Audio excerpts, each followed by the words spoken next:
Hey everybody, it's Bruce at Groxio Learning, and I've got the dog on the floor, and today we are going to wire in our rotation and our left and right to keystrokes to make our game a lot more fun. So this time everything starts to get real and starts to look a little bit more like Tetris. Okay, so to do this work, I'm going to need a feature called window or PH, how about just Phoenix window key down or something like that. It'll find it. So I'm looking for an event of event Phoenix window key down, and let's talk about exactly how this is going to work. So what's going to happen is I'm going to mark up my individual LiveView HTML, and I'm going to add individual pieces of metadata. And one of the pieces that I want to add is that we want to trap Phoenix key down messages for a window. So let's go ahead and tack that in. And so this is going to happen. Actually, we're going to do it just on this outer section here. Or actually, it'd probably be good to wrap our game in a div at this point. So let's close that out.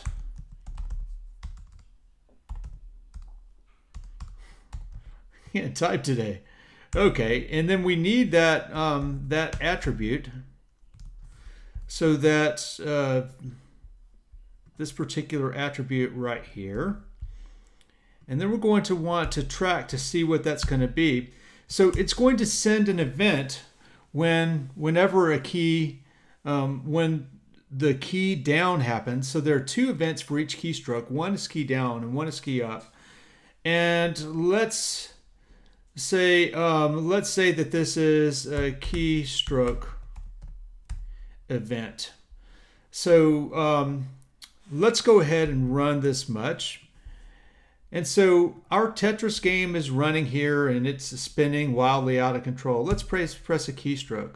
Okay, so if you saw that, you see this little spinning, it basically means that we're reloaded. We've encountered a crash. So let's see what happened with our crash. So essentially what's happening, I'm going to add a little bit of space and make that crash again so that we can find the space more readily. Yeah, so it says what's happening is that we don't have a handle event in place for this. So what happens is that when I press a keystroke, now that I have registered for it, LiveView is going to send events and we have to handle them. And so what's the shape of the event? Well, it looks like this right here. So it's going to come in through Game Live, which is great. That's where we're adding our functions. And so we're going to need this function, and it's going to be shaped like this. So we're going to grab this thing up to the socket. And remember, the socket is the state for the LiveView, and we're just going to declare the socket argument when we handle the event. So I'm going to handle the event, and it's grabbing all that stuff, and then I'm going to grab a socket. So I don't need all of this, but this is probably a good start. So basically, I think I might have grabbed a little bit too much there, didn't I? Or not enough, right? So I need to grab this also, right there. There it is. So I want to declare the handle event. And this is the message that I'm going to get back. So I want to match on that exactly. And this is going to be the metadata that comes in. I don't need to know if it's an alt key or an alt graph key. Or so the code is enter. You know, we are going to need to know the keystroke. I think it's the key is enter. But we're going to need to know what the keystroke is for left and right. So let's go ahead and do this much, and we'll save that and crash it again. Okay, so I have a syntax error now. on line 91, not surprising. So 91, so are we doing this right? Oh, so this is a map, right? Okay. So now we run it again. Okay, so we're happy again. And I'm going to press the, maybe we want the keystroke for rotation to be a space bar. So let's do that first. That crashed. Nice. So so now we're saying we got a keystroke, and the code is what we're looking for. It's this, oh, the key is the space. We could use that right there. So let's match on that. So key is equal to space. So what do we want to do here? So we want to do something that looks something like that. We want to basically process a rotate. And so we should probably stop rotating whenever the timer ticks. So now what's going to happen is we're going to press the spacebar key, and we're going to get, it's going to take the tetromino, right? There's a tetromino, and we're going to take the whole socket, pluck out the tetromino, and then return a new socket, but we're going to add to it a tetromino that's rotated 90 degrees.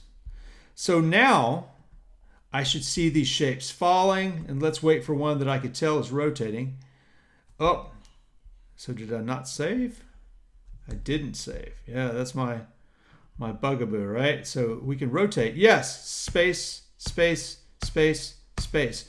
We're rotating, so that's working exactly like we expect it to. So now we can take the same idea and we can move things to the left and right. So this rotate, we're going to take that and we're going to build one that's called left, pluck out the tetromino, and we're going to call left here. And we're going to take another one just like that. And we're going to pluck out the tetromino and move right. And this is a right. And we are basically going to bind these. We need a couple of other handle events. One is to move left and one's to move right. And so I'm going to get a warning that says that that we've previously matched, but I don't really care. What I really want to do here is I want to get an error that I can track when I press the left and right key. So let's go ahead and press the right key, and this should crash. Oh, and there's the crash. Beautiful. So here's my crash right here.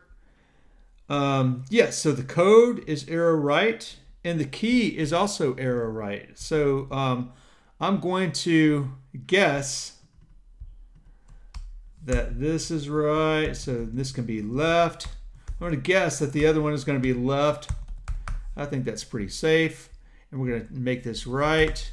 We're going to make this left and see if that does what we want it to. So I'm going to move right, right, right, left, left, left, rotate.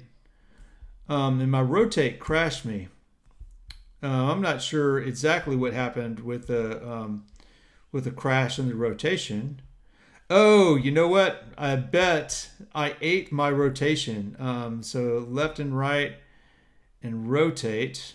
So did I? Socket, tetro. Let's see what's happening with my rotation. So I'm going to rotate. Oh no, I rotate with the space bar. You know, I'm used to rotating with the key down, but I think this works fine. You know, maybe since I'm used to that, maybe we can actually match both the key down and the space bar. And let's see how we would do that. Maybe it would be good to do that with a guard.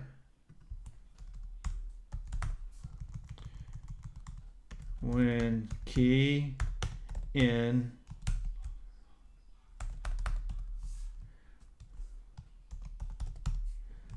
when the key is in the rotate keys. And so let's say, let's call that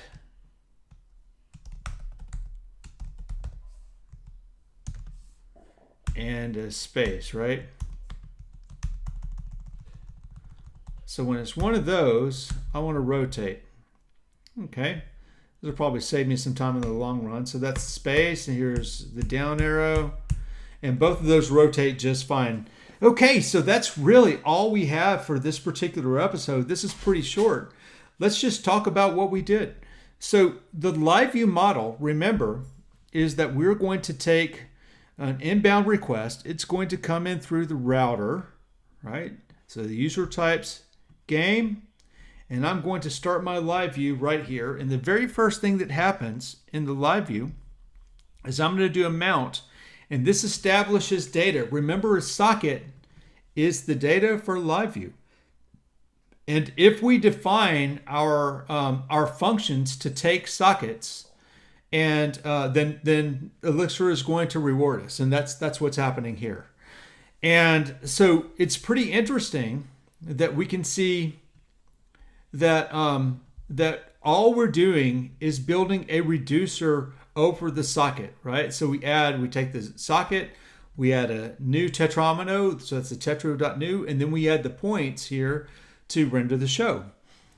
And so after that's done, we render, and pretty much for the rest of our development, every time that we change the socket, we're going to render, right? And all changes to the socket are going to do is add new keys and update keys that are in the assigns field. So in this case, the events that we're processing are tick, which happens every second or every half second, and keystrokes, which happen based on the keystrokes that we've asked to receive.